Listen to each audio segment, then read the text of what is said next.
Para moer café nos anos 50 empregábanse máquinas como esta. Así abre de todo e despois é tempo a regular o grau dun café, o gordo, isto, e nada máis, a traballar por café a moelo, nada máis. Quen o diría, pero esta baixela que ven é de Sargadelos. Sí, pero de principios do século XIX. Cosa que hai que conocer a todo o mundo.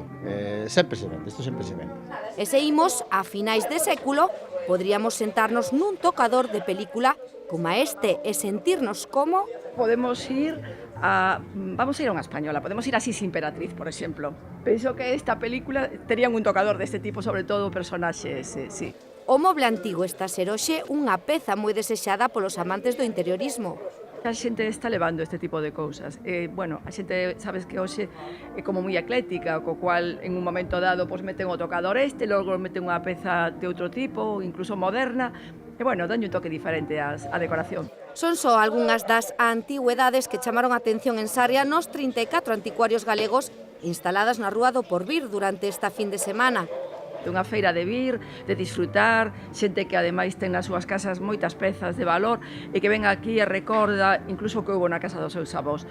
Para nós, eu entendo que está sendo unha feira moi interesante. Un paseo polo antigo barrio Sarriá de San Lázaro que nos permitiu subirnos a coches clásicos como estes ou acender o tocadiscos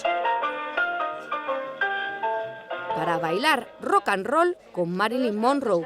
Os vinilos máis buscados levaban portadas do grupo e da diva americana. Pero se retrocedemos un pouco no tempo, a música que se escoitaba nos cafés dos anos 20 soaba así. O Concello e a interiorista María Beltrán quixeron dar esta vez un aire diferente e convertir este espazo nun café de época.